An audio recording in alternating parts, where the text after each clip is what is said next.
Assalamualaikum warahmatullahi wabarakatuh.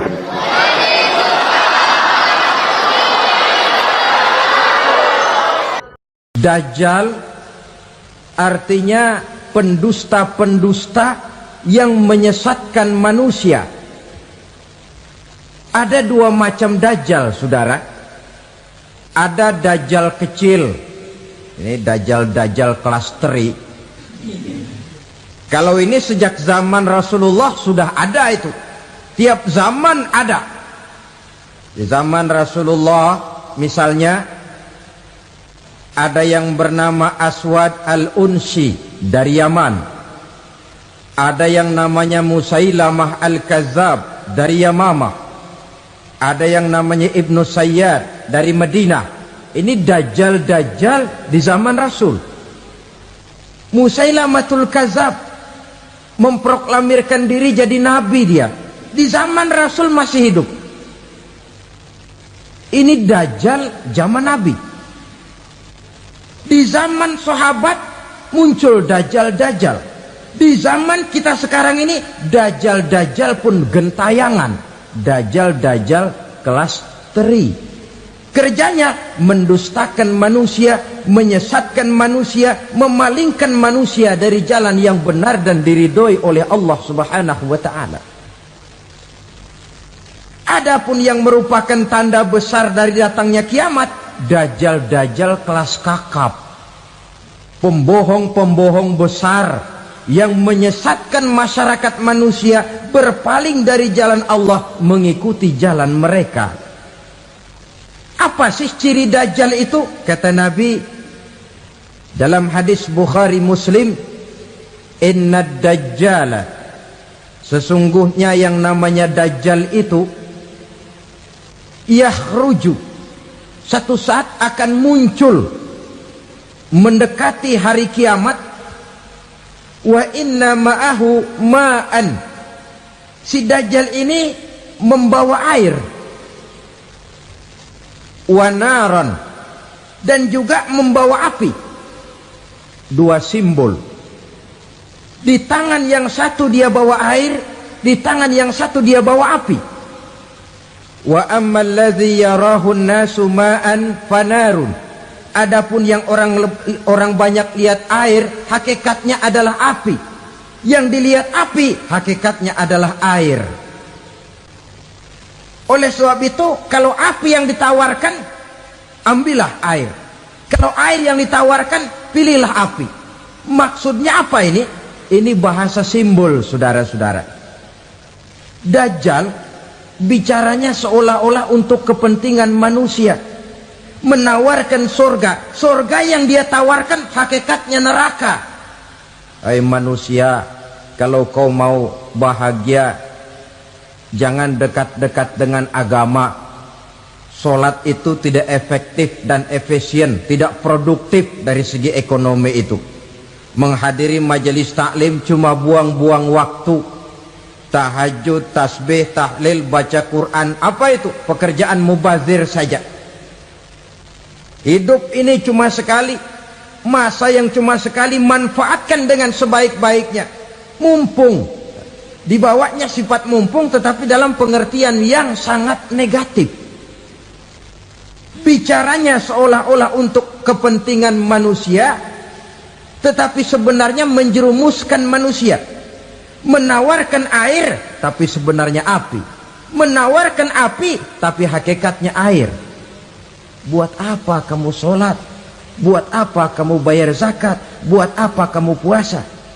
Surga yang dicanangkan dajjal hakikatnya neraka. Neraka yang digambarkan dajjal pada dasarnya adalah surga. Jadi memutarbalikkan fakta itu kerjaan dajjal. Yang hak jadi batil, yang batil dibilang hak, yang benar jadi salah, yang salah malah jadi benar. Tuntunan disuruh jadi tontonan, tontonan malah menjadi tuntunan. Itu pekerjaan dajjal profesinya. Zamannya Nabi Adam, dajjalnya kan iblis. Betul? Betul.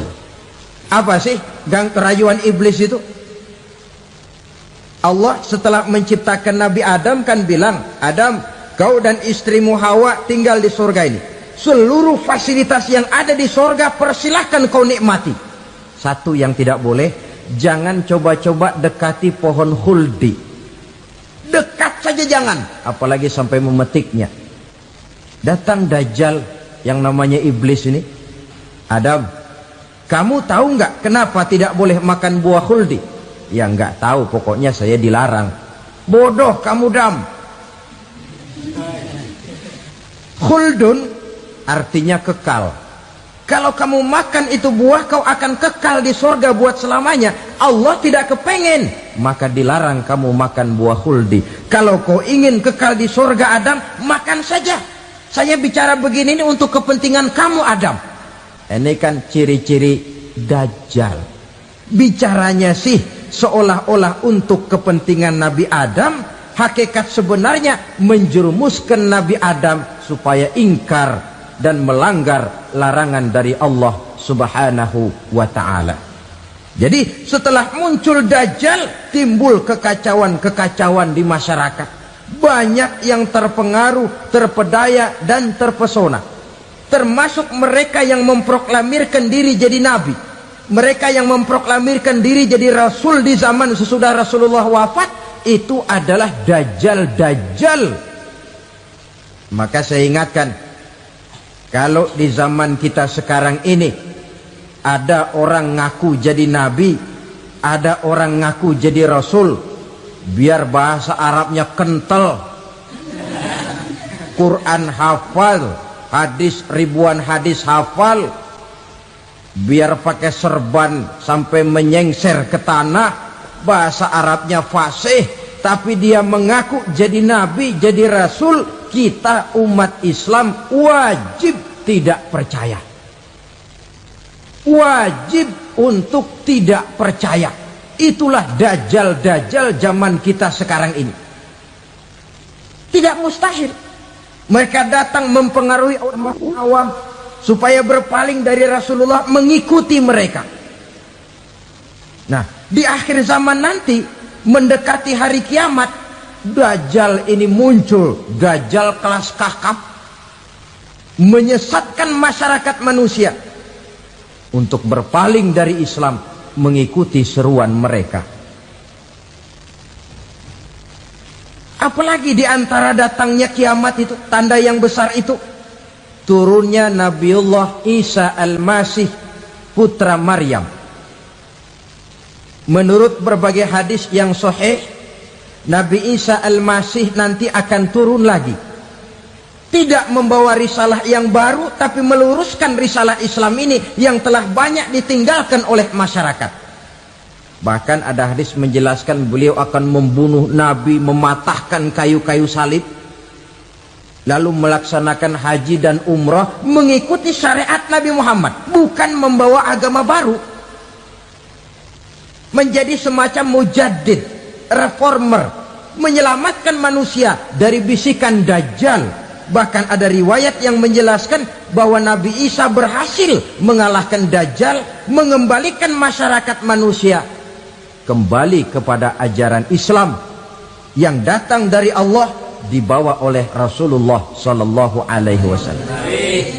Dengan kata lain, turunnya Nabi Isa bukan sebagai Nabi dan Rasul baru, tetapi mengikuti syariat Nabi kita Muhammad Sallallahu Alaihi Wasallam.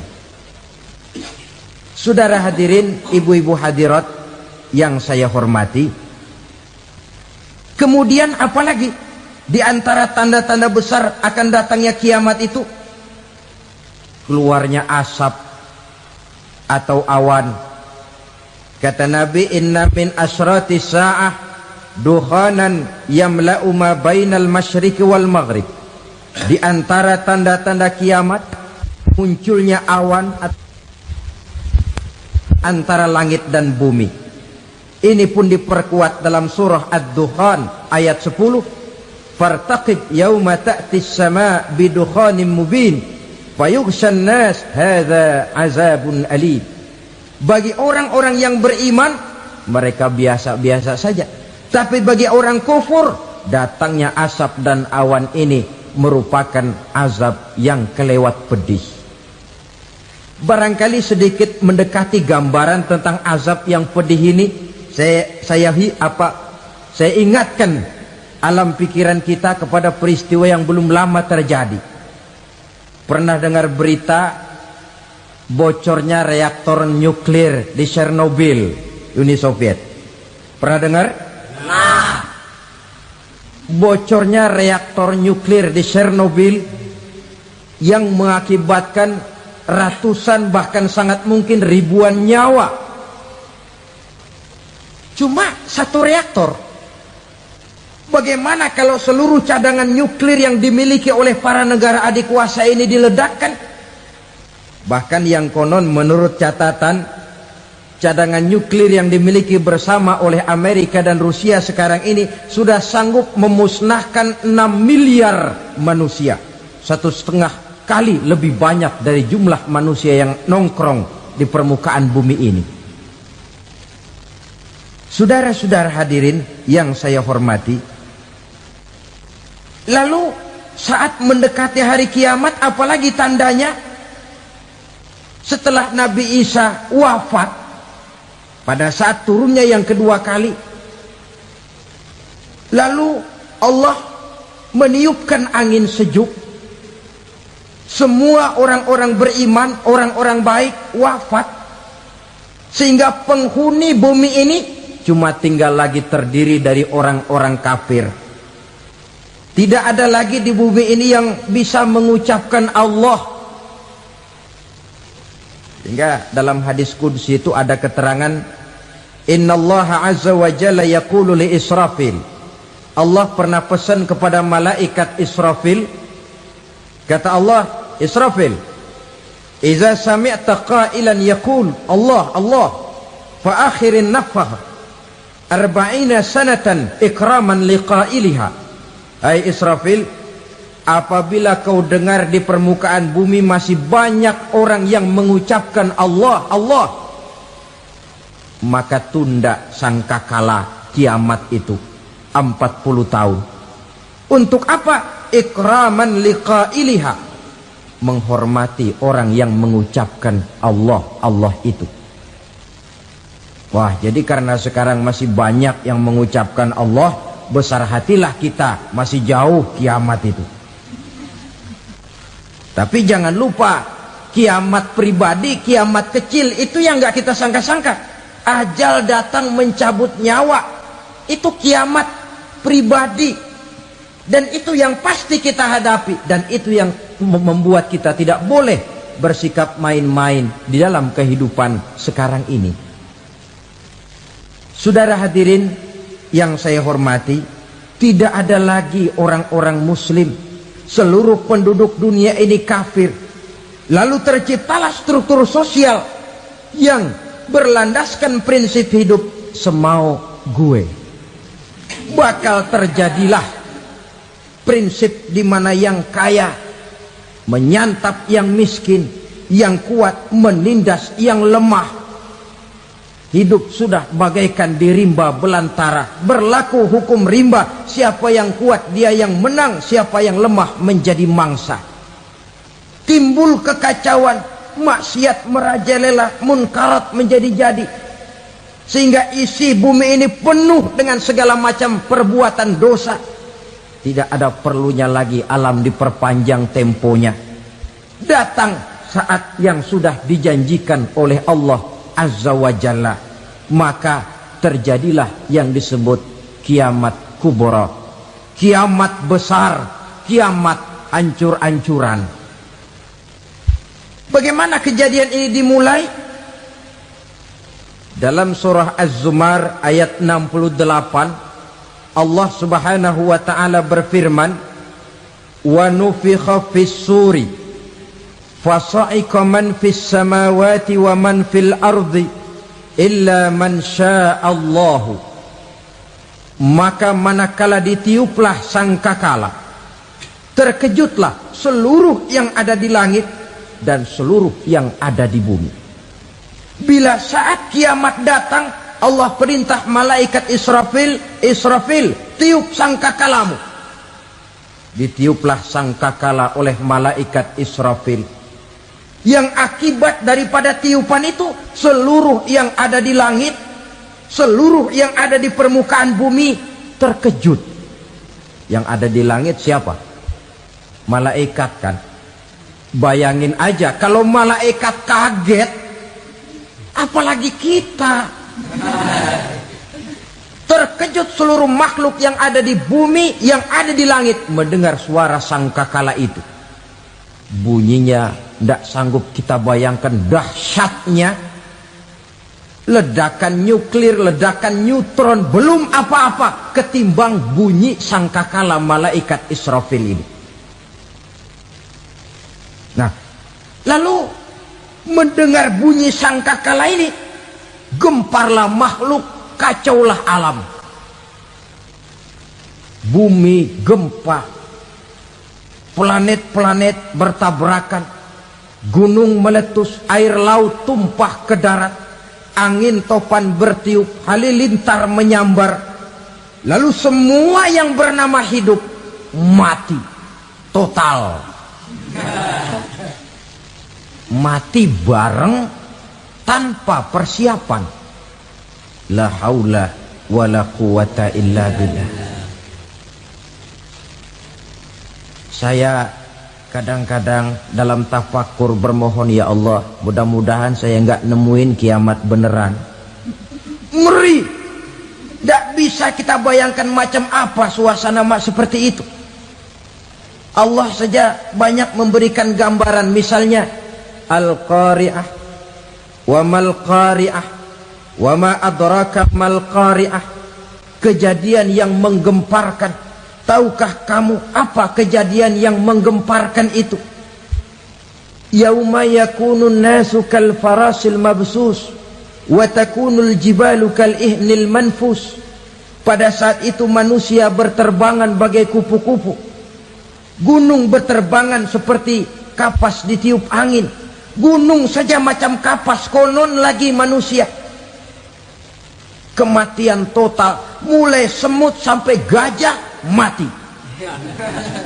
jin mati, iblis mati, malaikat mati. Malaikat saja mati. Saudara hadirin yang saya hormati, kematian total yang tanpa persiapan. Orang bilang, Pak, kalau mati bareng begitu yang repot malaikat maut dong ya. Cabut sana, cabut sini. Itu kalau menurut logika kita, mestinya begitu menurut logika. Tapi logika juga yang nggak perlu serepot itu. Sebab untuk mematikan listrik di wilayah DKI, di wilayah Jakarta, nggak perlu tiap rumah didatengin, matiin, ya lama.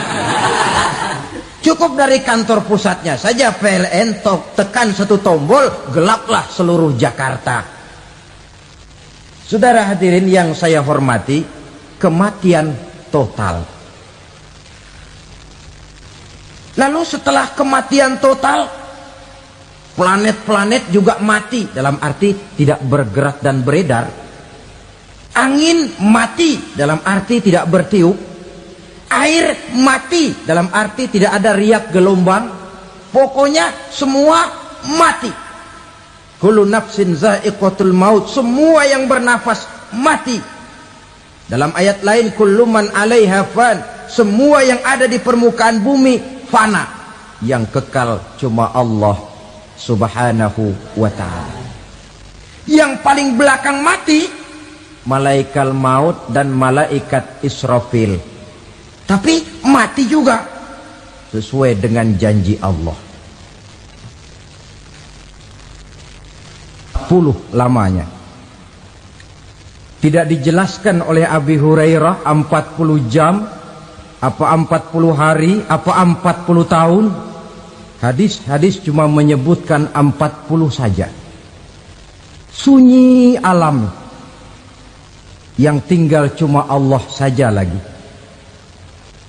Ketika itu Allah berseru-seru, katanya, limanil mulkul yauma, siapa para penguasa hari ini? Mana itu raja-raja dan penguasa yang dulu mengaku jadi Tuhan? Fir'aun. Mana Fir'aun sekarang? Yang dulu jadi raja, merasa berhasil, sombong, lalu tidak mau turun-turun dari kekuasaannya, sampai kepada puncak kekurang ajarannya mengangkat diri jadi Tuhan. Mana itu Fir'aun? Namrus. Mana sekarang Namrus? La ilaha illa ana. Ternyata tidak ada Tuhan lain selain daripada aku, kata Allah. Proses kemudian, saudara-saudara, turunlah hujan dari langit. 40 lamanya hujan itu. Tidak jelas juga 40 jam apa 40 hari. Setelah air turun membasahi, datanglah tiupan sangkakala yang kedua. Semua yang bernama mati bangkit dari kuburnya masing-masing. Ini yang disebut Yaumul Ba'thi, hari kebangkitan. Allahu Akbar. Pada saat kita bangkit dari kubur kita masing-masing, kumpul di padang mahsyar namanya. Bayangin aja, saya sendiri nggak sanggup bayangin. Manusia sejak zaman Adam sampai zaman kiamat kumpul bareng di tempat sama. Berapa banyaknya itu?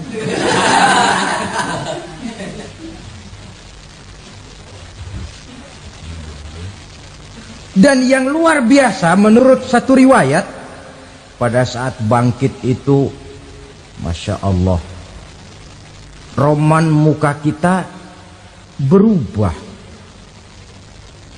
disesuaikan dengan amalan kita waktu di dunia ini. Barang siapa yang waktu di dunia amalannya itu amalan tikus, di akhirat nanti dia bangkit dari kubur, mukanya seperti muka tikus. Gagah betul badannya, tapi mukanya seperti tikus. Kenapa? Amalannya waktu di dunia seperti amalan tikus. Apa amalan tikus itu? Suka ngegeragoti barang yang sudah disimpan rapi-rapi. Orang sudah simpan uang rapi-rapi, simpan perhiasan rapi-rapi, digeragoti oleh tikus. Maling-maling, pencoleng-pencoleng, koruptor-koruptor. Itu nanti di akhirat nanti kita lihat mukanya seperti muka tikus. Oh, ini waktu di dunia suka nyolong, hanya seperti muka tikus. Barang siapa yang waktu di dunia ini amalannya itu amalan macan, dia akan bangkit nanti mukanya seperti muka macan. Apa amalan macan? Macan itu amalannya menang-menangan. Orang yang mau menang saja nggak mau mengalah. Coba lihat di hutan. Kenal hutan nggak? Di hutan, raja hutan di mana-mana pasti macan. Betul kan? Betul. Padahal hutan belum pernah bikin pemilihan umum. Tapi macan tidak peduli ada pemilihan umum apa tidak, pokok saya raja. Sebab apa? Macan jadi raja itu bukan karena benar, tapi karena kuat jadi raja. Setelah dia jadi raja, rakyat hutan yang mesti dilindungi malah dimakan oleh raja macan. Kambing rakyat hutan dimakan oleh macan. Ayam rakyat hutan dimakan oleh macan. Itu nanti kita lihat di akhirat itu mukanya seperti muka macan, gagah betul. Lalu barang siapa yang di dunia ini amalannya itu seperti amalan anjing, nanti dia punya muka seperti muka anjing. Apa amalan anjing? Pertama, anjing itu kalau disuruh jaga rumah, dia tidak bisa membedakan mana maling, mana tamu. Biar yang datang maling kalau bawa tulang, anjing kalem. Yang kedua, anjing itu akan setia kepada siapa saja yang memberinya roti. Siapa yang memberinya roti, itulah majikannya. Apa kata majikannya, pasti dia laksanakan. Soal benar atau salah, dia tidak peduli. Setelah anjing dapat roti, dia tidak punya pilihan lain kecuali bilang, abdi mah kumaha juragan wae ayeuna mah.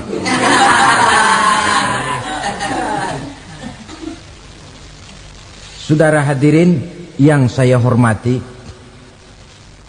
berkumpul di padang mahsyar, tiap orang sibuk dengan persoalannya masing-masing. Matahari waktu itu didekatkan oleh Allah, panas luar biasa.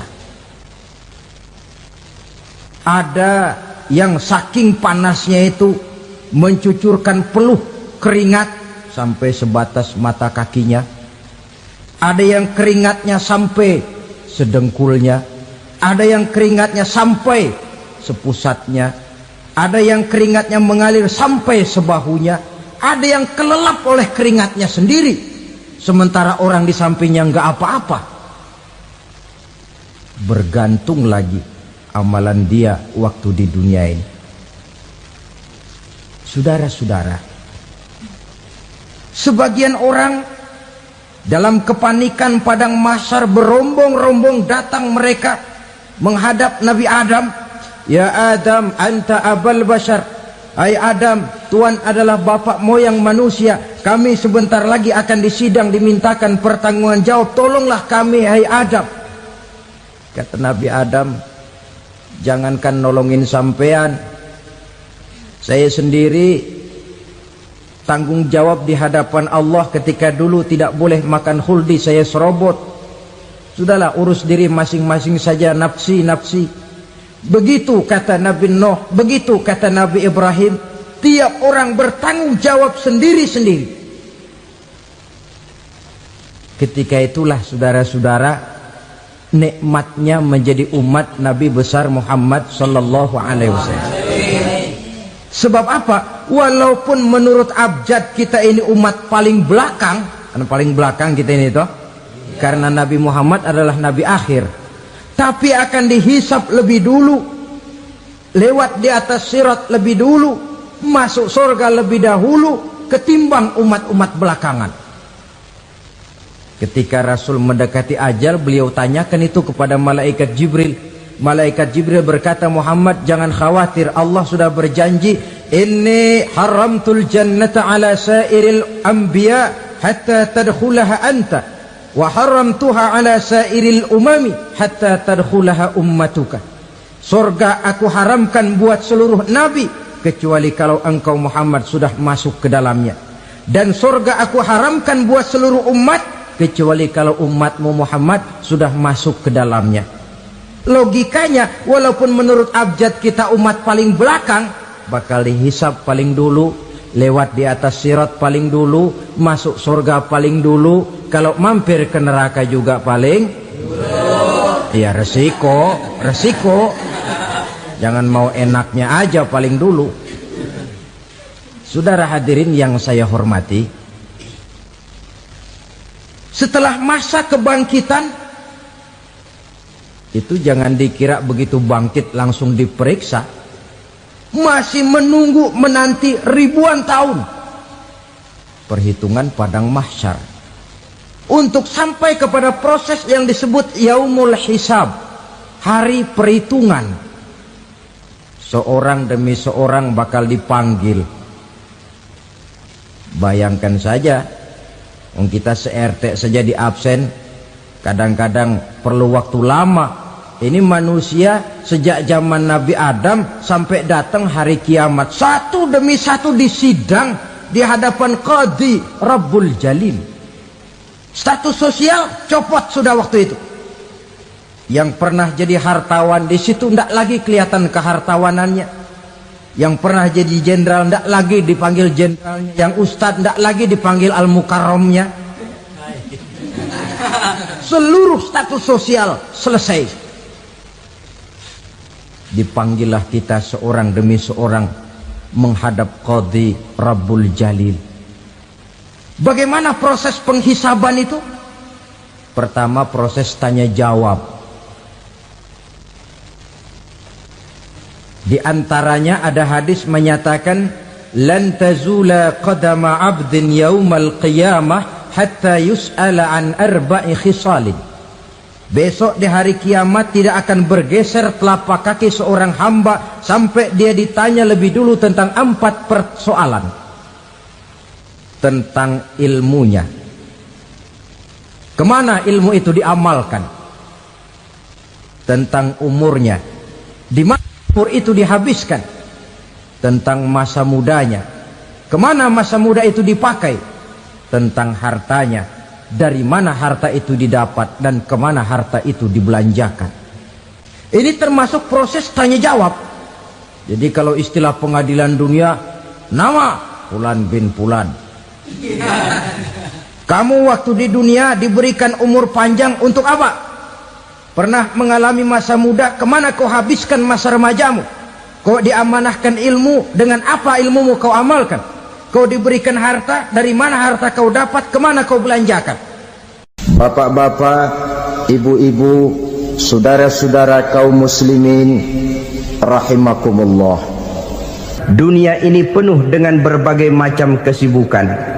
Sejak dari petani yang turun ke ladang, pedagang yang berangkat ke pasar, pelajar yang menuju sekolah, sampai kepada pegawai yang berangkat ke kantor, seluruhnya tidak lain untuk mencari sesuatu yang bernama bahagia.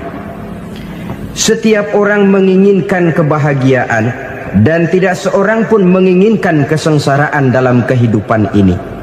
Namun nyatanya tidak setiap orang yang ingin bahagia mengetahui jalan yang harus ditempuhnya untuk sampai kepada kebahagiaan itu.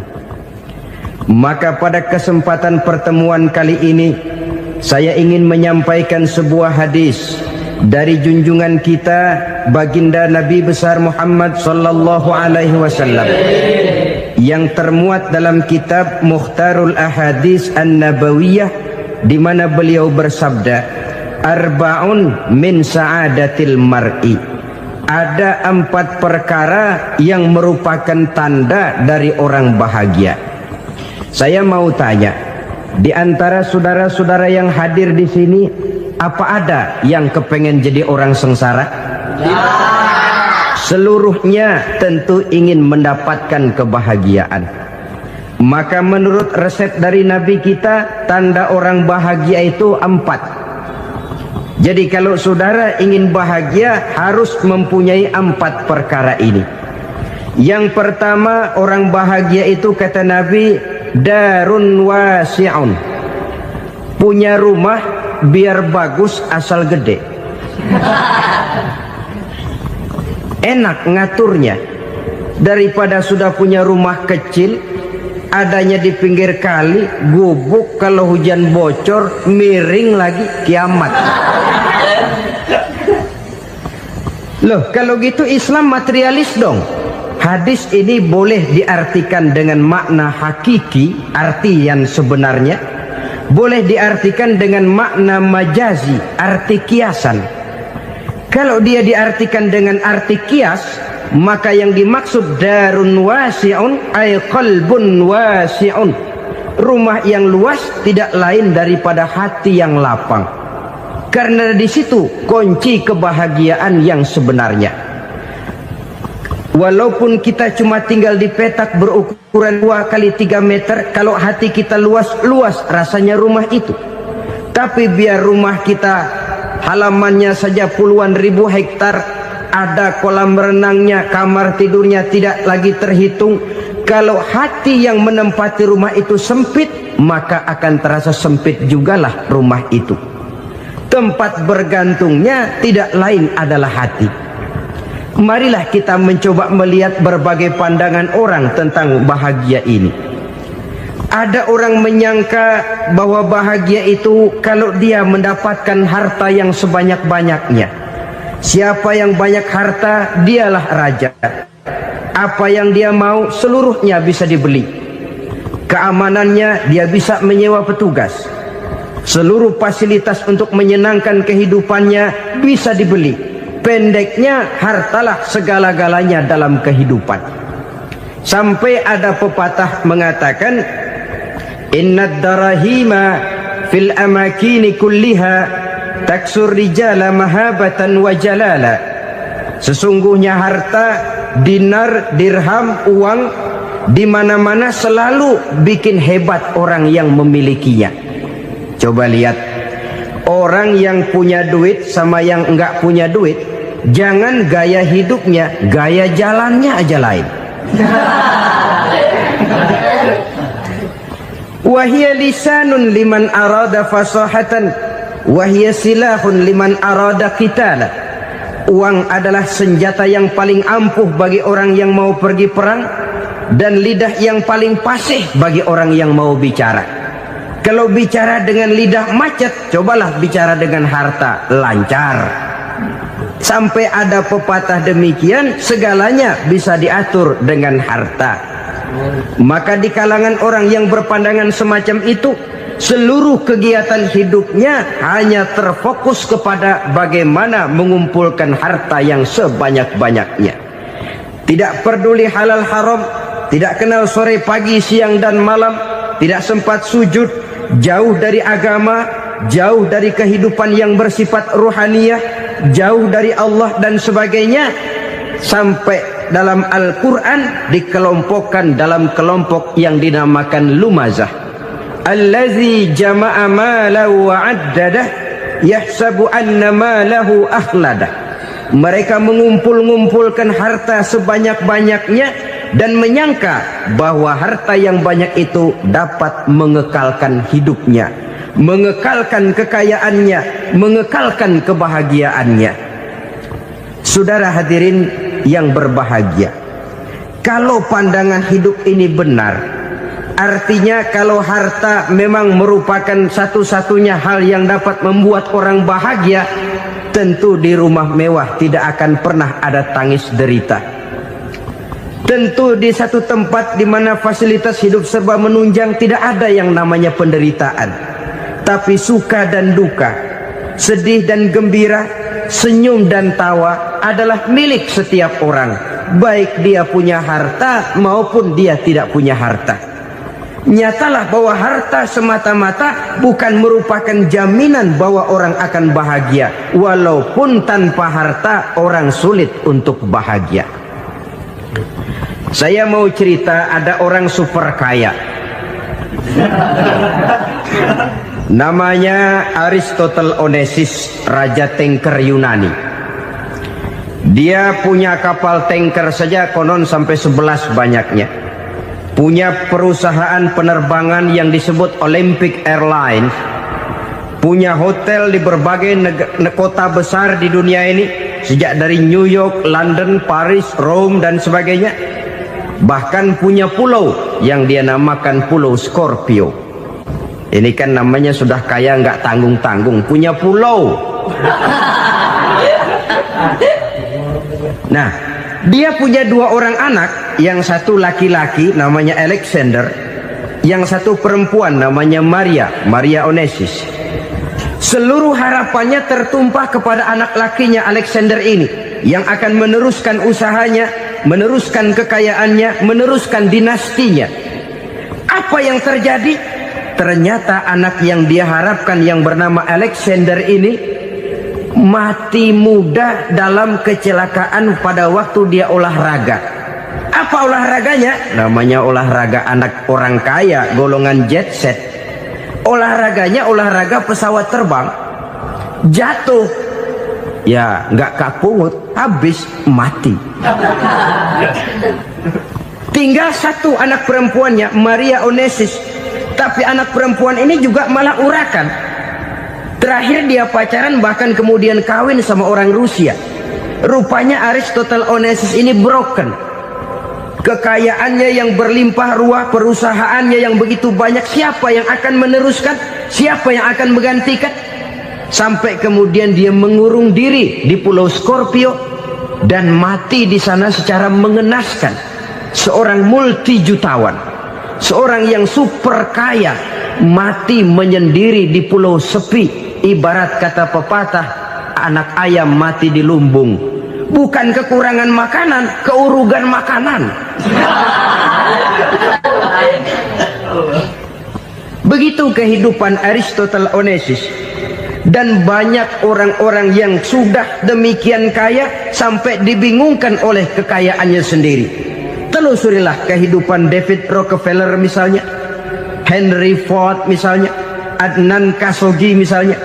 Multi jutawan yang kadang-kadang dibuat keder oleh kekayaannya sendiri. Pantas ketika Imam Ali ditawarkan orang, "Ya Ali, kalau kepadamu disuruh pilih ilmu atau harta, kau pilih mana?" Ya jelas pilih ilmu dong. Kenapa? Pertama, ilmu kalau kita berikan kepada orang lain tambah. Tapi harta kalau kita berikan kepada orang lain kurang. Saudara punya uang 10.000, dibagi orang 5.000, jelas uang saudara berkurang. Tapi saudara punya ilmu diberikan kepada orang lain bisa, saudara pun makin mantap. Tidak lantas jadi bodoh karena ngajarin orang. Saudara bisa Fatihah lalu mengajarkan orang Fatihah. Orang bisa, saudara pun makin hafal.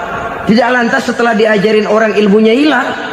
Begitu datang dia minta orang, "Tolong ajarin saya Fatihah." Udah habis, nggak ada.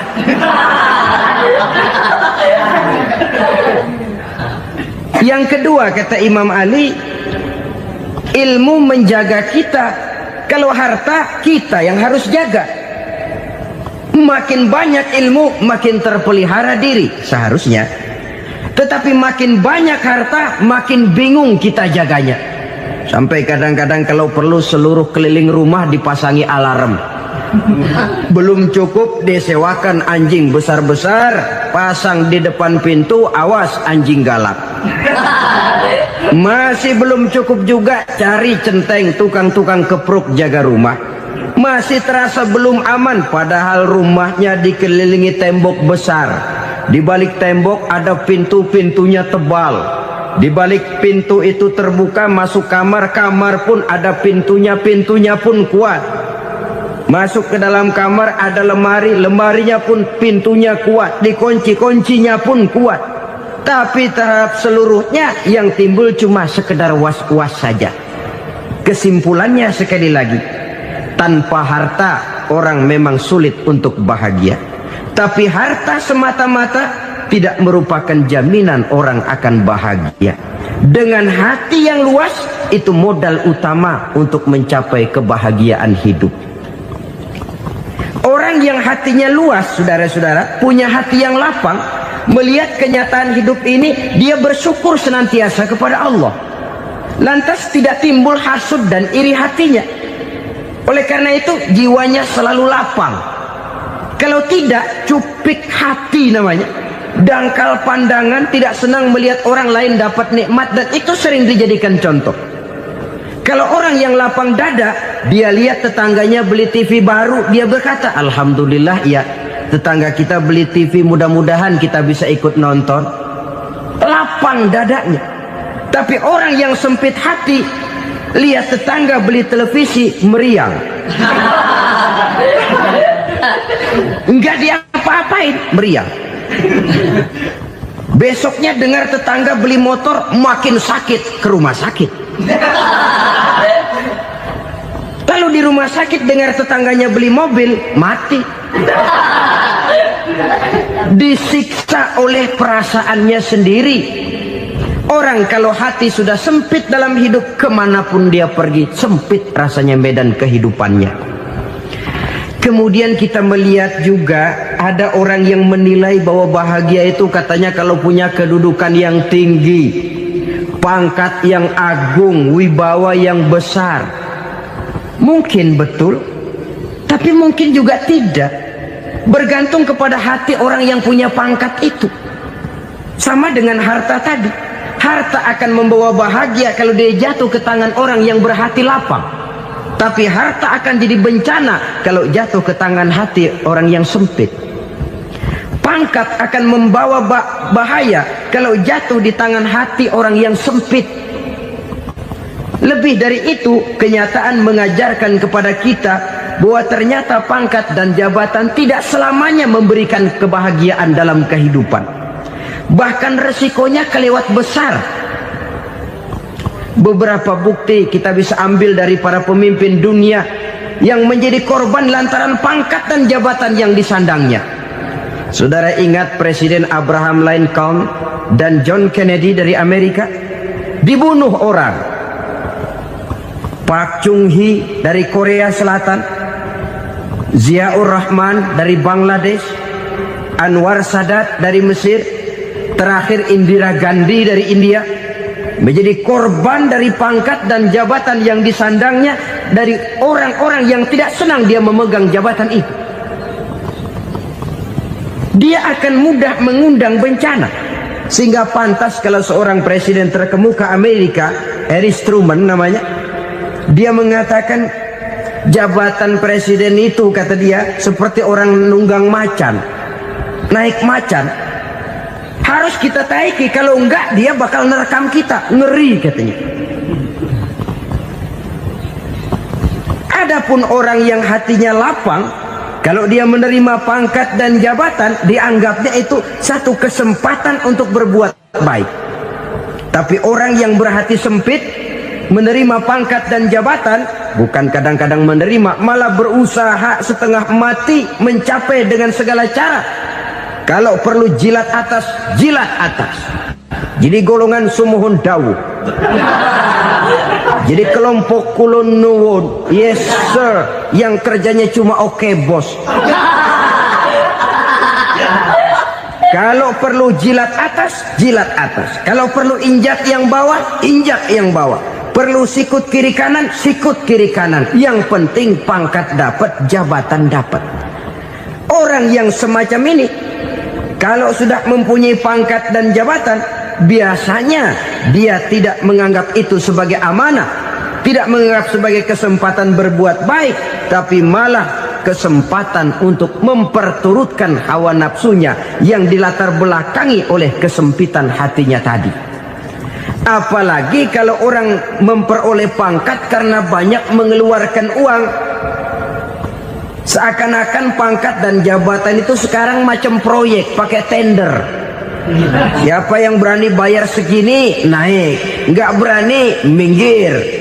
Padahal logikanya, kalau orang mencapai satu jabatan karena banyak mengeluarkan uang, hampir bisa dipastikan bahwa setelah jabatan itu dia pegang, langkah pertama yang akan dilakukannya ialah berusaha bagaimana uang yang dia keluarkan supaya kembali.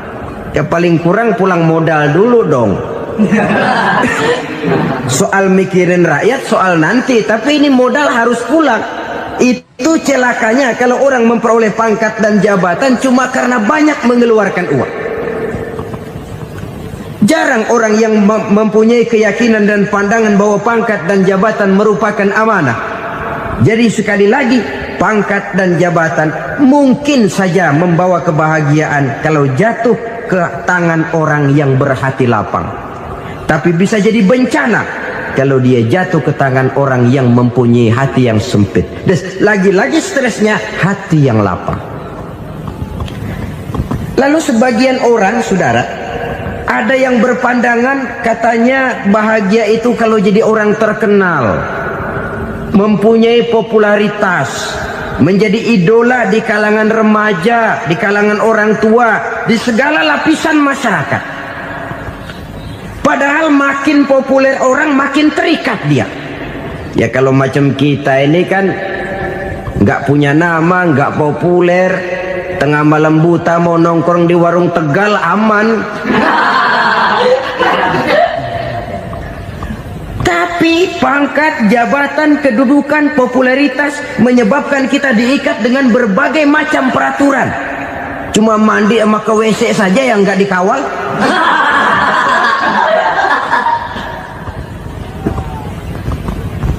Benarkah popularitas, ketenaran membawa kebahagiaan?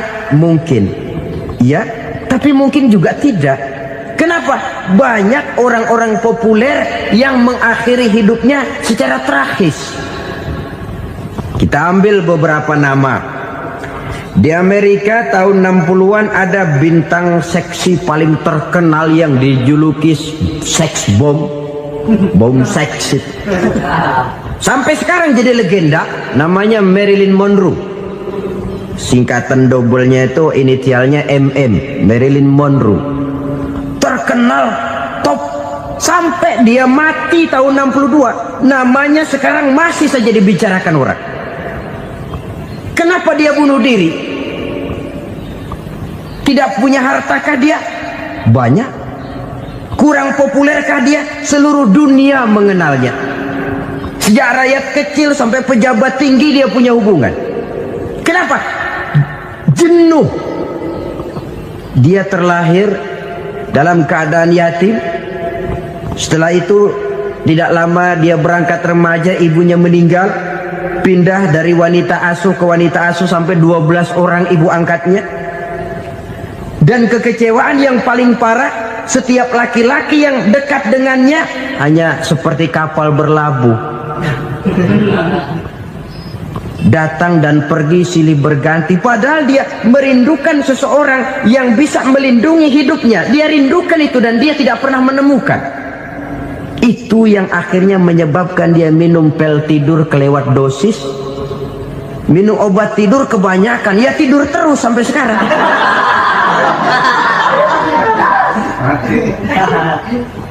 Dia mengakui,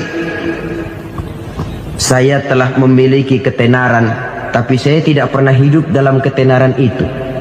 Saya pandai main sandiwara, tapi saya ingin hidup dalam alam yang real sebagaimana umumnya orang. Itu yang dia rindukan. Menyusul jejak yang namanya Marilyn Monroe ini, Billie Holiday, saudara kenal tentu. Di rumah sakit dirawat. Dia juga minum obat overdosis, mati lagi. Jimi Hendrix minum obat tidur overdosis kelewat batas, mati lagi.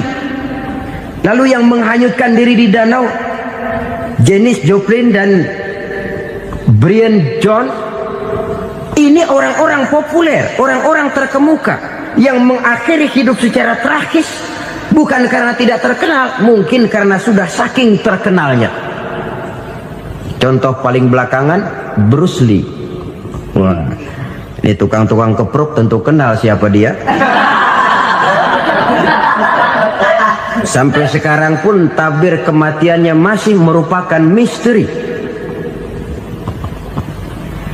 Dan yang masih hidup juga menunjukkan gejala yang aneh. Michael Jackson, rumahnya di Beverly Hills itu dijaga sedemikian rupa, dan dia selalu curiga kepada setiap makanan harus steril, bersih dari segala macam kimia. Kemana dia pergi, itu tukang-tukang kepruk sudah selalu menjaga dan mengawal, dan dia seakan takut menunjukkan mukanya yang asli.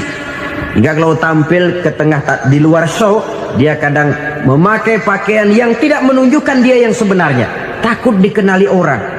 Ternyata popularitas sering jadi momok yang meracuni kehidupan manusia. Oleh karena itu, benarlah junjungan kita pada saat beliau mengajarkan orang akan bahagia kalau dia mempunyai hati yang lapang. Nah, sekarang masalahnya untuk mendapatkan hati yang lapang, caranya bagaimana? Kita kembali kepada konsep Quran. Allah mengajarkan, ala inna bidzikrillahi tatmainnul qulub. Ketahuilah bahwa dengan banyak mengingat Allah, hati akan tenang, jiwa akan lapang.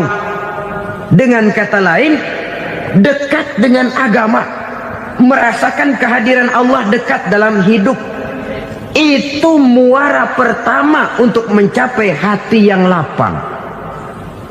Ala inna bizikrillahi tatmainnul qulub.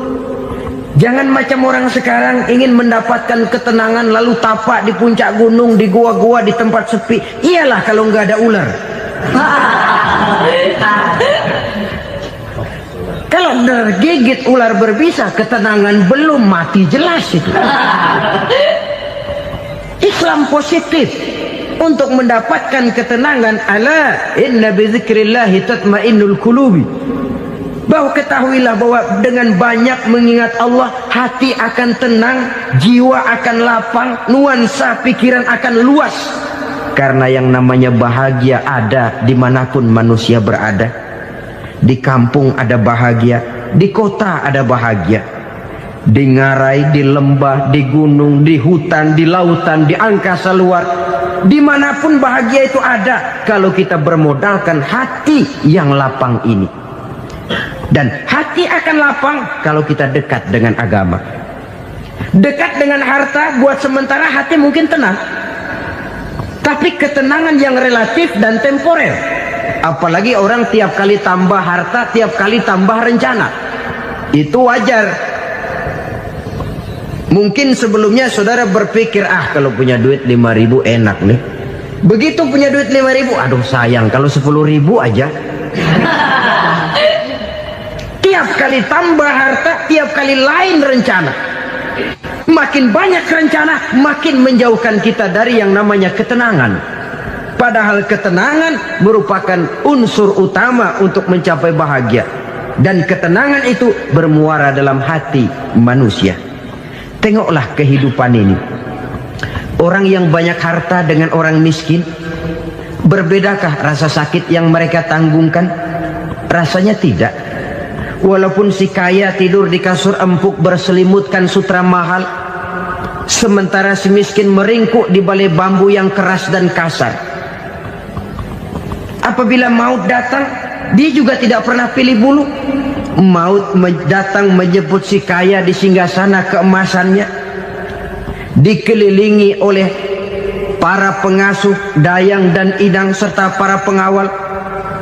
Dan maut pun datang menjemput si miskin papa, sehingga ia tergelepar di tepian jalan. Kedua-duanya bernama mati. Kalau nyata bahwa sakit yang ditanggung si kaya tidak beda dengan sakit yang ditanggung si miskin, bukan harta semata yang membuat orang bahagia. Hati yang tenang, jiwa yang lapang penuh kedamaian, karena banyak berzikir dan mengingat Allah, itu merupakan modal utama untuk mencapai sesuatu yang bernama bahagia.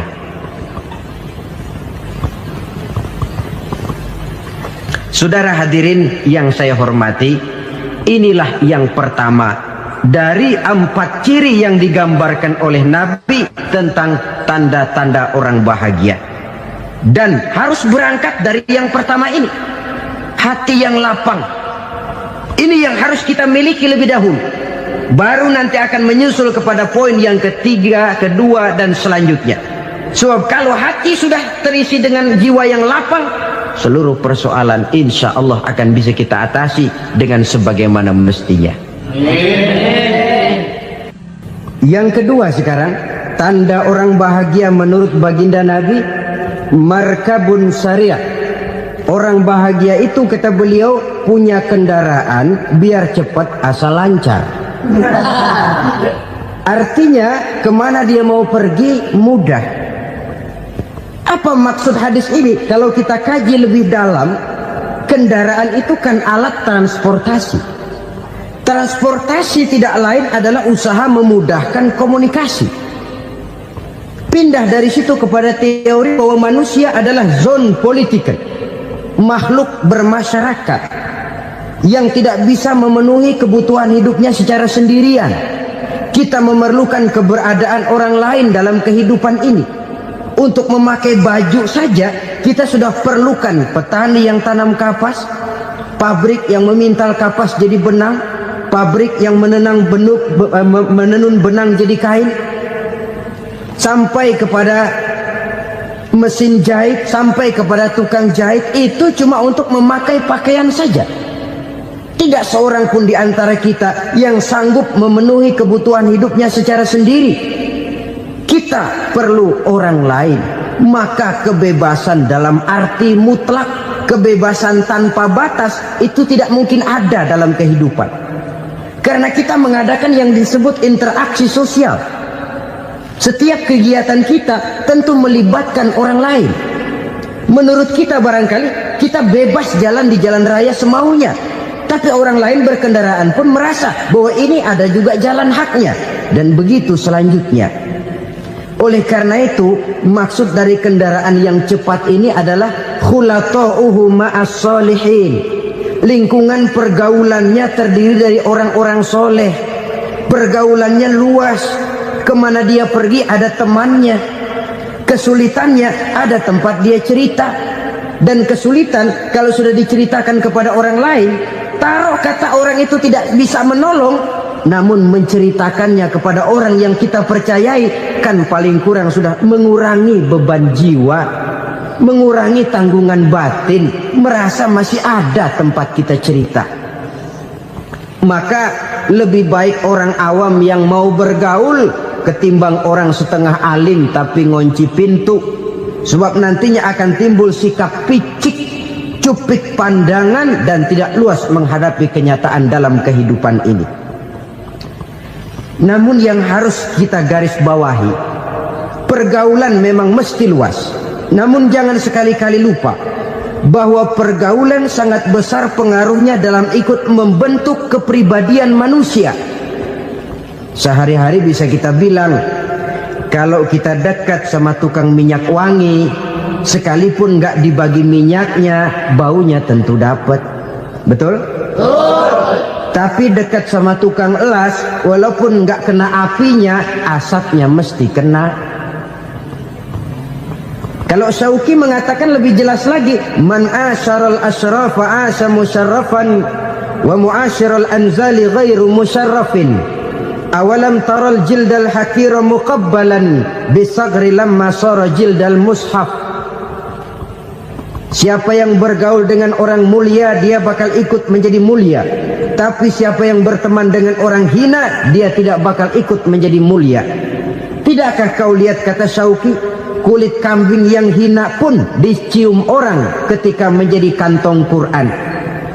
Kulit kambing hina, kalau dia sendirian gak ada yang mau cium. Tapi begitu dia bergaul dengan Quran, menjadi kantong Quran, dipakein minyak wangi, ditaruh di tempat yang tinggi, mau diambil dicium dulu, dibawa dengan penuh hormat dan hati-hati. Kulit kambing yang hina lantaran berteman dengan Quran, numpang mujur. Tapi coba lihat kalau kulit kambing berteman dengan kayu, jadi beduk, habis. Zohor dikemplang, asar dipukul. Itu pun sedikit saja, cuma salah milih teman. Yang temannya Quran dihormati orang, yang temannya kayu lantaran jadi beduk, gelap-gelap subuh orang udah kemplangnya.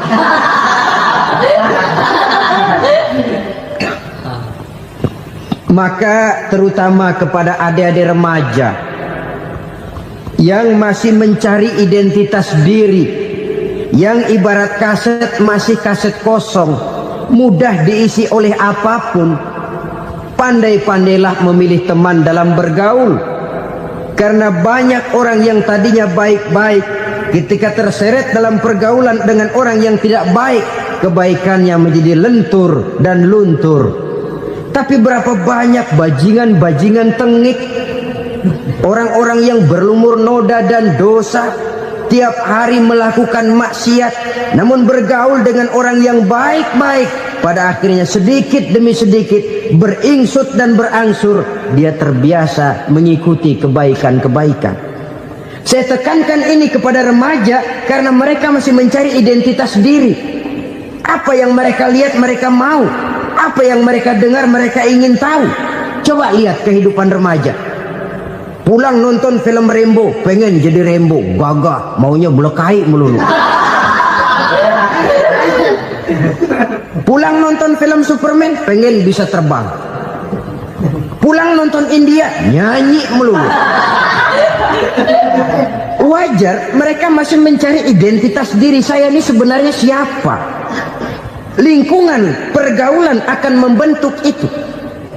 Karena itu pandai-pandailah bergaul, karena ia sangat besar pengaruhnya dalam ikut membentuk kepribadian manusia.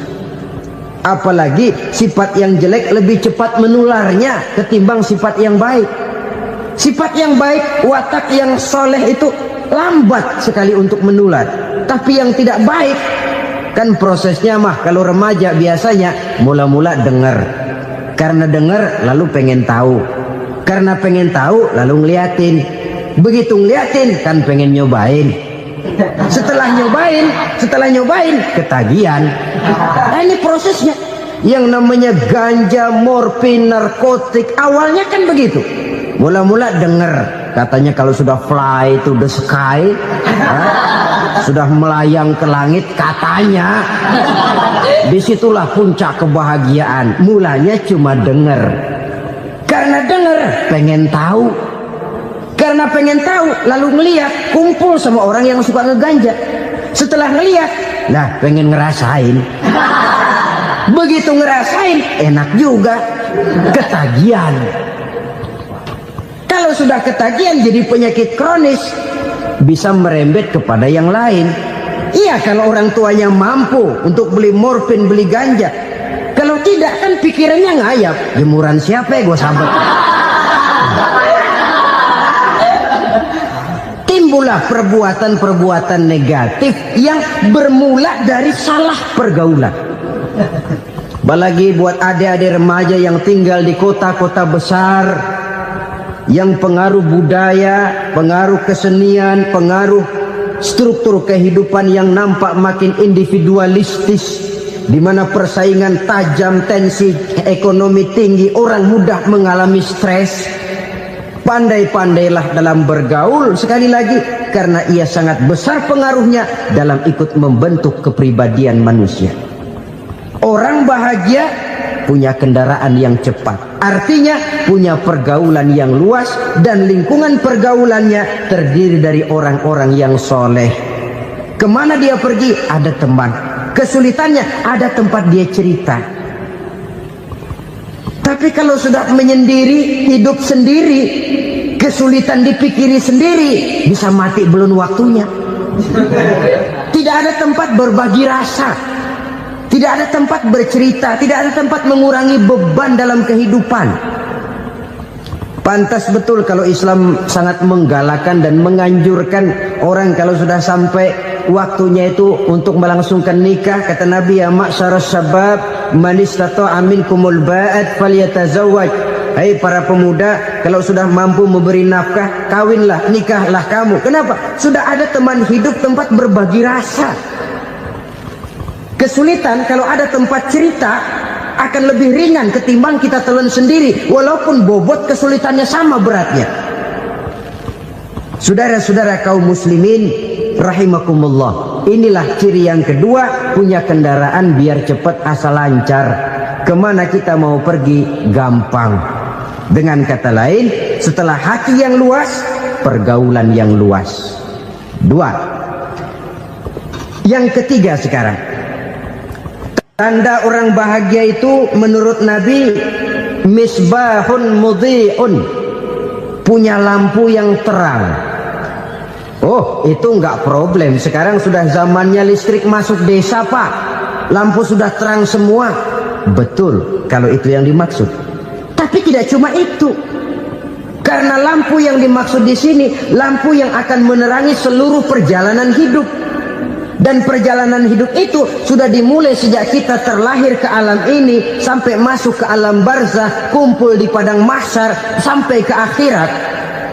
Lampu yang menerangi itu yang diperlukan.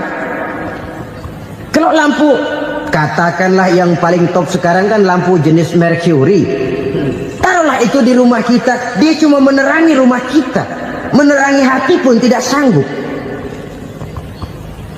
Bila kita masuk ke alam barzah, alam kubur, sanggupkah si Mercury yang begitu terang menerangi alam barzah kita? Tidak sanggup lagi.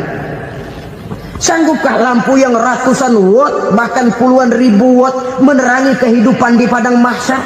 Tidak akan sanggup lagi. Kalau demikian, yang dimaksud lampu yang terang di sini apa? Tidak lain amal soleh, kebajikan yang kita lakukan dalam hidup. Itu yang akan jadi lampu penerang. Di dunia nama kita akan terang, jasad kita boleh hancur terkubur tanah, tapi nama kita akan dikenang orang. Begitulah kalau orang meninggalkan kebajikan dalam hidup seperti sekarang. Ribuan orang tiap saat berziarah ke kubur Imam Syafi'i, ke kubur Imam Malik, ke kubur Imam Ghazali. ke kubur orang yang baik-baik, orang yang soleh-soleh. Kebajikannya yang ditinggalkan, yang mengukir namanya dengan tinta emas. Sehingga saudara sudah terbaring di alam kubur, orang lewat, Allah ini kuburannya Fulan bin Fulan, dulu ini kebaikannya Masya Allah, saya ikut merasakan. Mari kita mampir sebentar, kita Fatihah, mohon disampaikan Allah pahalanya kepada almarhum. Al-Fatihah.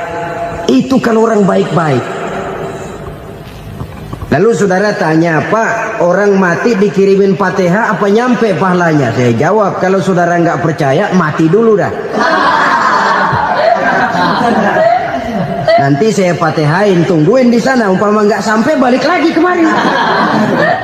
Sekarang ini kan maunya otak-otakan saja. Kalau nggak masuk otak, nggak percaya. Padahal alam gaib itu nggak bisa diotak-otakin. Sama saja dengan saudara pernah dengar cerita kapal Tampu Mas tenggelam tak? Pernah nggak? Di mana? Di Laut Masalembo. Begitu ke Tampu Mas tenggelam, ratusan penumpang itu terjun ke laut, dipermainkan gelombang, berjuang menghadapi maut itu.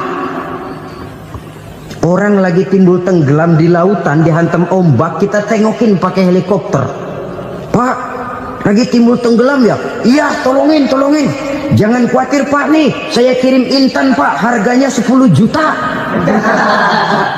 Kira-kira orang yang timbul tenggelam di laut seneng nggak? Kan mahal toh intan 10 juta. Kenapa dia nggak senang? Karena intan 10 juta dalam kondisi seperti itu tidak sanggup menyelamatkan dia. Dia akan girang kalau dikirimin ban mobil bekas, dikirimin papan terentang atau bambu. Intan yang 10 juta dia nggak girang, ban mobil bekas yang 1000 perak tuh pegang, itu yang dia girang betul. Inilah sebabnya Nabi berkata, mal mayyitu fi qabrihi illa kal ghariqil mutaghawwis. Orang yang meninggal di alam kuburnya seperti orang timbul tenggelam di lautan. Yantaziru da'watan min ahli, menunggu doa dari keluarganya yang masih hidup. Duh, bapak saya sudah meninggal, saya sayang benar sama dia. Kirimin kulkas ke kuburannya Itu sama saja dengan tadi orang tenggelam di lautan dikirimi intan yang harganya 10 juta, tidak sampai. Begitulah kalau kebajikan yang kita tinggalkan dalam hidup, sudah mati pun kubur kita masih diziarahi orang. Tapi kalau jahat yang kita tinggalkan, boro-boro lah orang mau doa lewat dekat kuburan kita juga serem. Tuh bajingan no, dulu mati dipendem di situ tuh. Jangan lewat situ, ntar kesurupan, jangan. Lewat saja orang ngeri. Konon lagi membacakan Fatihah dan mengirimkan doa. Hidup pada hakikatnya adalah kesempatan untuk berbuat baik. Maka sekali kesempatan itu diberikan, manfaatkan dengan sebaiknya. Sebab kesempatan kedua tidak akan pernah ada. Kesempatan berbuat baik di sini, di akhirat sudah pembalasan namanya. Sekali kesempatan itu dicabut, dia tidak akan pernah dikembalikan lagi. Kata Iqbal, hidup tidak mundur ke belakang, Bung. Berhenti diinjak orang, mundur hancur.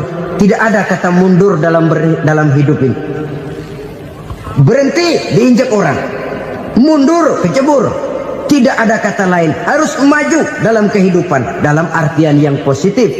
Hidup adalah kesempatan untuk mengumpulkan kebajikan yang sebanyak-banyaknya. Di situ nilai daripada manusia. Sekarang ini memang nggak kelihatan kok, orang yang banyak pahala sama yang banyak dosa nggak kelihatan kok. Barangkali kalau habis bikin dosa palanya pada benjol, mungkin orang takut sama dosa. Tapi sekarang sama saja, orang yang banyak dosa dengan yang nggak banyak dosa jalan bareng dari belakang, sama, nggak kelihatan beda. Tapi ada waktunya di mana pahala memegang peranan, di mana dosa diperlihatkan. Sama saja kalau kita bawa mobil siang, lampu kan nggak begitu berfungsi. Apa lalu bilang, alah ini lampu berat-beratin, copot-copotin aja dah. Tidak perlu begitu. Kenapa? Pada suatu saat malam senja akan datang. Bila matahari terbenam, senja pun datang, gelap mulai merayap, disitulah baru terasa perlunya lampu. Pahala begitu. Sekarang orang yang nggak ada pahalanya, nggak kelihatan dalam kehidupan. Tapi pada suatu saat senja kehidupan akan datang. Ajal merenggut nyawa, malam merayap, dan hidup mulai diliputi kegelapan di alam barzakh. Dikala itu kalau nggak punya lampu, alangkah malangnya kita. Sebab amal yang baik, kata Nabi, di alam barzakh itu akan diciptakan menjadi perempuan yang cantik menemani kita. Amal yang jahat akan menjadi orang yang paling jelek nemenin kita. Sudah di tempat gelap yang nemenin jelek.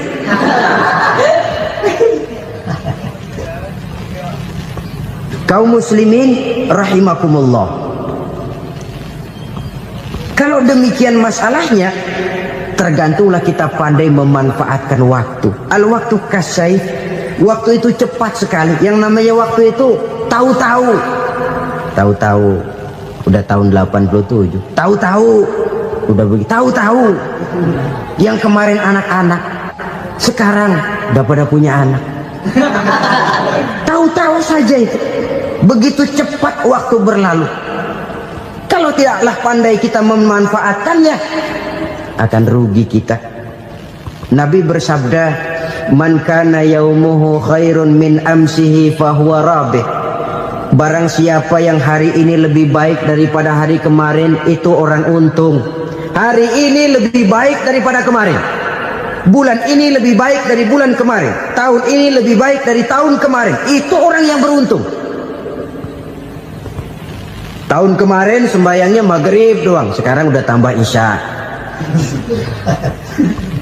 Tahun kemarin cuman Idul Fitri aja ngancem bener, sekarang udah tambah Jumat, lalu tambah lagi maghrib, tambah lagi isya, dan selanjutnya. Hari ini lebih baik daripada kemarin, itu orang yang beruntung.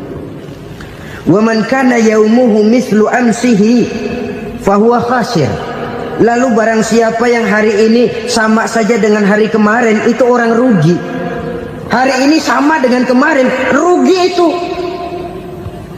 Bulan ini begitu, bulan kemarin begitu, tahun ini begitu, tahun lalu juga begitu. Rugi itu orang. Rugi apa? Rugi umur. Umur tambah, amalan gak pernah tambah. Dan saya pikir lebih merupakan azab ketimbang nikmat kalau orang dikasih panjang umur cuma untuk numpuk dosa. Mending mana? Panjang umur banyak dosa sama pendek umur dikit dosa. Mending mana? Mending mana? Ya, paling mending tentu panjang umur banyak pahala. Tapi kalau tidak, sekali lagi, lebih merupakan azab ketimbang nikmat kalau orang diberikan panjang umur tapi cuma untuk sekedar menumpuk dosa. Kehilangan kesadaran bahwa dunia bukan terminal akhir dari satu perjalanan. Dia cuma halte di mana kita berhenti sebentar untuk menuju kepada terminal yang hakiki. Saudara-saudara kaum muslimin rahimakumullah. Inilah lampu yang akan menerangi kehidupan. Amal yang kita lakukan di dalam kehidupan. Jadi yang dimaksud dengan lampu yang terang, kebajikan yang kita kerjakan dalam hidup. Nah, setiap orang di awal tadi saya bilang ingin bahagia. Bahagia itu kan hakikatnya kumpulan senang dan selamat. Senang, selamat. Apa bedanya? Senang tapi tidak selamat, nggak bahagia. Selamat tapi nggak senang, nggak bahagia orang. Contoh, kalau orang korupsi, duitnya banyak, senang dia, tapi keselamatannya. Ada tentara baris di samping rumahnya udah bingung, padahal tentara latihan. Tentara cuma latihan, dia bingung. Senang, tapi karena keselamatannya tidak terjamin, dia tidak bahagia. Sebaliknya pegawai negeri jujur benar, cuma segaji-gajinya, selamat, nggak korupsi, tapi melarat, ya nggak bahagia juga, kurang senang. Kesenangan dan keselamatan untuk dunia saja, ya sekali lagi, kalau cuma sekedar untuk dunia saja, bisa dibeli pakai uang. Bisa dibeli pakai uang. Saudara ingin selamat, bisa dibeli pakai uang. Saudara ingin senang, bisa dibeli dengan uang. Tapi setelah mati, masuk ke alam barzakh, habis kekuasaan uang. Nggak bisa lagi beli keselamatan pakai uang, tidak mungkin lagi membeli kesenangan dengan uang. Di situ pahala yang megang peranan. Makin banyak pahala, makin banyak saham untuk membeli kesenangan dan keselamatan, untuk memperoleh yang namanya bahagia. Dan jangan lupa loh, di alam barzah kita nggak sebentar, menunggu datangnya kiamat. Loh iya, kalau kita begitu dikuburin terus kiamat datang, untung. Tapi kalau masih harus 1000, 2000, puluhan ribu tahun yang akan datang, dalam satu penantian yang begitu lama, tanpa saham untuk memperoleh kebahagiaan, satu kemalangan yang tidak ada pernah putus-putusnya. Janganlah tergelincir oleh kebahagiaan sebentar yang menipu dengan mengorbankan kebahagiaan hakiki yang berjangka panjang. Apa artinya senyum sejenak kalau harus ditebus dengan tangis seumur hidup? Biarlah kita minum jamu, pahit memang, getir memang, tapi kan besok badan sehat. Daripada sekarang minum sirup, manis memang, enak memang, tapi bibir pada jontor besok. Sirawan, batuk, nggak karu-karuan. Banyak orang tertipu oleh kesenangan yang sebentar. Padahal laisa kullu ma yalma'u zahaban. Belum tentu semua yang berkilat itu emas. Belum tentu semua yang gemerlap itu intan. Karena itu, marilah manfaatkan kesempatan yang diberikan Allah ini untuk mengumpulkan kebajikan yang sebanyak-banyaknya. Yang terakhir sekarang, yang keempat, tanda orang bahagia kata Nabi. Zaujatun salihah. Orang bahagia itu tanda yang keempat kata Nabi, punya istri biar cakep asal taat. Sudah surga itu sudah. Cakep taat. Istri kayak gitu, kalau belum mati jangan dikuburin dulu. Sudah cakep taat lagi. Tapi kadang-kadang enggak, udah jelek ngadat melulu. Apa yang mau dipilih? Sebab itu Quran mengatakan istri pakaian untuk suami, suami pakaian untuk istri.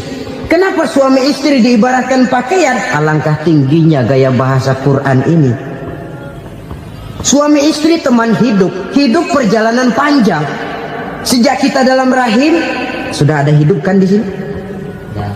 Sampai ke alam dunia, masuk ke alam barzah, kumpul di padang mahsyar, sampai menuju akhirat, itu perjalanan hidup. Carilah istri atau suami teman hidup yang membawa manfaat tidak hanya kehidupan di dunia ini, sampai di alam barzah, sampai di padang mahsyar. Suaminya mungkin meninggal lebih dulu, atau istrinya mungkin meninggal lebih dulu, tapi suami atau istri yang masih hidup berbuat kebajikan. Suami saya meninggal, ada hartanya, saya sedekahkan, niat pahala untuk almarhum suami saya. Ini teman hidup, tidak dibatasi dan tidak bisa dipisahkan oleh maut sekalipun. Zohirnya mungkin pisah, badannya mungkin pisah, tapi hatinya, jiwanya, kebersamaannya dalam menghadapi kehidupan. Karena itu saudara-saudara, bahasa Quran indah. Suami istri diibaratkan seperti pakaian. Apa fungsi pakaian? Pertama, pakaian jadi kebanggaan. Artinya suami harus menjadi kebanggaan istri, istri harus jadi kebanggaan suami. Yang kedua, pakaian itu kan fungsinya menutup aurat. Artinya sesama suami istri harus saling menjaga kekurangan masing-masing. Jangan malah sesama suami istri saling membongkar rahasia dan aibnya sendiri-sendiri. Istrinya diceritain jeleknya di mana-mana, atau suaminya dibongkar rahasianya di pasar umum. Itu sudah tidak lagi berfungsi sebagai pakaian. Kenapa semua ini diperlukan? Karena kita menyadari bangsa yang baik terdiri dari masyarakat yang baik. Masyarakat yang baik merupakan susunan dari warga yang baik. Warga yang baik adalah terdiri dari rumah tangga yang baik. Dan rumah tangga yang baik merupakan susunan dari pribadi yang baik. Dari situ langkah dimulai. Membangun satu bangsa yang baik diawali dengan membangun rumah tangga yang baik, dengan menciptakan pribadi-pribadi yang baik. Sehingga dari sini diharapkan berkembanglah nilai-nilai kebaikan. Orang akan bahagia mempunyai istri yang soleh. Kenapa? Tidak ada seorang suami bisa sukses jadi apapun dia, apapun profesinya, dokterkah, kiaikah, mubalikkah, petanikah, pengusahakah, pejabat tinggikah. Tidak ada seorang suami yang bisa sukses tanpa peran serta istrinya. Walaupun memang peranan itu tidak begitu kelihatan, tapi sangat menentukan. Karena itu, saudara hadirin yang saya hormati, Islam sangat menghargai kaum wanita, memberikan kedudukan yang tinggi sepanjang tidak mematikan kodrat kewanitaannya. Nah, kalau sudah kesuksesan ini diawali dari rumah tangga, karier di masyarakat mudah untuk dikejar. Tapi keberantakan di rumah tangga merupakan kegagalan pertama di tempat lain. Nah, inilah saja yang dapat Al-Fakir sampaikan pada pertemuan kali ini. Selalu berusaha menyimpan sesuatu yang bisa membawa manfaat, baik untuk dirinya, untuk anak cucunya, maupun untuk keluarganya, untuk masa kini dan masa depannya. Kadang simpanan itu berbentuk uang, kadang berupa tanah, lain saat berbentuk pabrik, dan lain sebagainya. Sementara masa depan yang paling pasti adalah akhirat. Jika untuk masa depan dunia kita rela memeras keringat, membanting tulang, pergi pagi dan pulang petang, menyimpan uang, menyimpan tanah, menyimpan pabrik, pernahkah kita merenung jika satu saat kiamat datang, kita dibangkitkan dari kubur masing-masing, berdiri di padang mahsyar untuk mempertanggungjawabkan seluruh kegiatan hidup kita di dunia ini, lalu kita akan menuju ke alam akhirat. Sudahkah kita mempunyai simpanan untuk akhirat kita? Pada pertemuan kali ini saya ingin menyampaikan sebuah hadis di mana Rasulullah sallallahu alaihi wasallam bersabda, arba'un min kanzil jannah. Simpanan sorga ada 4 macam. Yang pertama, ikhfa'us sadaqah, menyembunyikan sedekah. Saudara-saudara kaum muslimin, sebagaimana yang kita maklum bahwa Allah Subhanahu wa taala melebihkan sebagian rezeki dari kita terhadap yang lain. Ada yang kaya, ada yang setengah kaya, ada yang miskin, ada yang setengah miskin, dan selanjutnya. Ada yang gajinya kecil tapi penghasilannya gede. Ada yang penghasilannya gede tapi nggak punya gaji. Ada juga yang memang gajinya gede dan penghasilannya gede. Kelebihan rezeki merupakan sunnatullah dan tidak harus membuat kita merasa lebih dari yang lain. Bahkan sebaliknya, kelebihan itu harus membuat kita ringan tangan untuk menolong mereka yang memang memerlukan pertolongan. Kalau saudara diberikan ilmu, maka pertanyaan akhirat cuma satu: ilmumu kau amalkan untuk apa? Kalau saudara diberikan umur yang panjang, pengadilan akhirat juga bertanya satu: umurmu kau habiskan di mana? Tapi kalau saudara diberikan harta, pengadilan akhirat akan bertanya dua: hartamu kau dapat dari mana? Kau belanjakan kemana? Dari mananya ditanya dan kemananya juga ditanya. Oleh karena kita akan dimintakan pertanggungan jawab, maka amanah yang bernama harta ini harus kita gunakan dengan sebaik-baiknya. Ada penggunaan yang merupakan kewajiban, itu zakat namanya. Ada penggunaan yang sewaktu-waktu, itu infak namanya. Ada yang lebih sewaktu-waktu lagi, dan itu sedekah namanya. Zakat dia terikat oleh haul dan nisab, oleh putaran batas waktu dan ukuran dari harta itu sendiri. Sedangkan infak terikat oleh situasi dan kondisi perekonomian seseorang. Sedangkan sedekah tidak terikat dengan apapun. Dalam kondisi seperti apapun kita bisa melakukan sedekah dengan yang terkecil sekalipun. Sampai-sampai Rasulullah sallallahu alaihi wasallam mengajarkan, la tahqiranna minal ma'rufi syai'an walau an talqa akhaka biwajhin talik. Atau ada hadis, tabassumuka fi wajhi akhika laka sedekah. Senyumanmu kepada temanmu adalah sedekah. Jadi untuk melakukan sedekah tidak harus dalam berbentuk uang.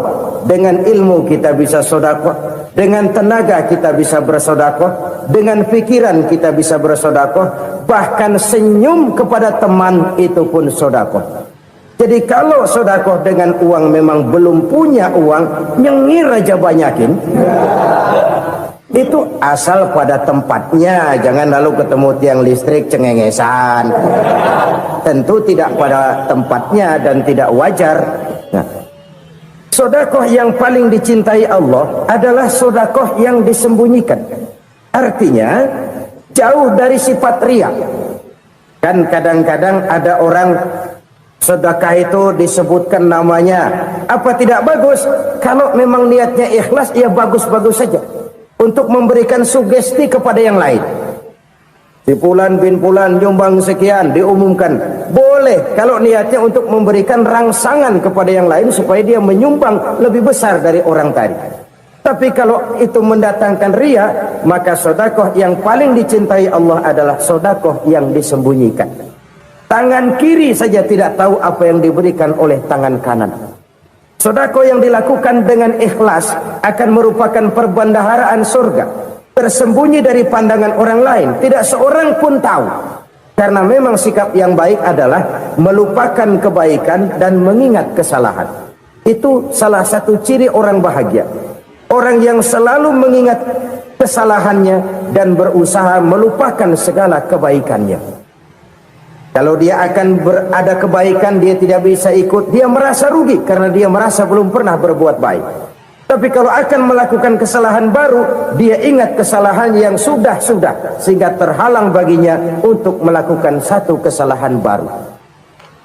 Demikianlah saudara-saudara, bahwa Allah melebihkan rizki sebagian kita dari yang lain, agar terjadi tolong-menolong dalam kehidupan ini. Jadi kesenjangan yang nature, kesenjangan yang alami, itu sunnatullah. Ada yang kaya, ada yang miskin, ada yang kelas menengah. Nah, kenapa lalu sekarang kita berusaha mengentaskan kemiskinan? Oleh karena adanya kesenjangan struktural. Kalau yang kaya bisa semakin kaya, kenapa yang miskin tidak bisa naik jadi ikut sedikit kaya?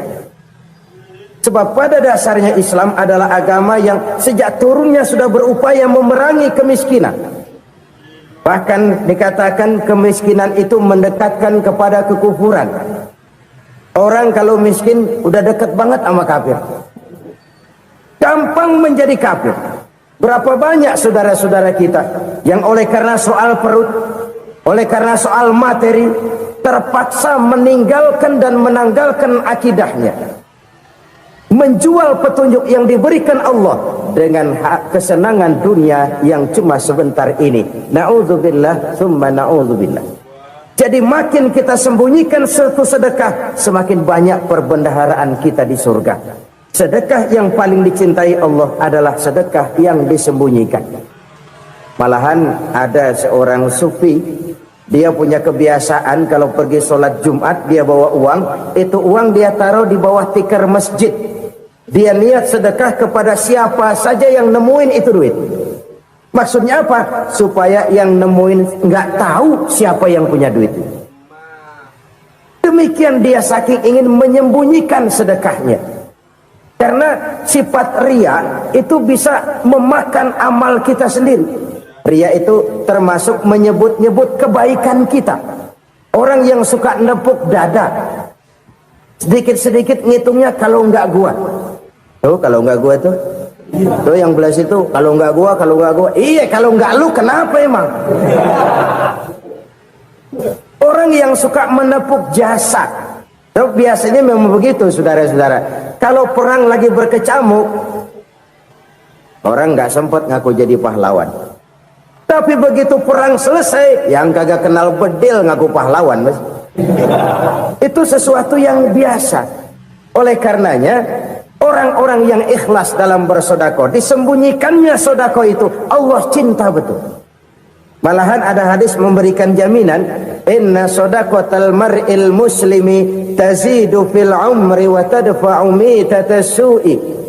Sesungguhnya sedekahnya seorang mukmin tazidu fil umri, bisa menambah umur panjang, wa tadfa'u mitatas su'i, dan menyelamatkan manusia dari mati secara su'ul khatimah. Jadi siapa yang kepengen panjang umur, banyaklah sedekah. Yang bosan hidup, pelit terus. Sedekah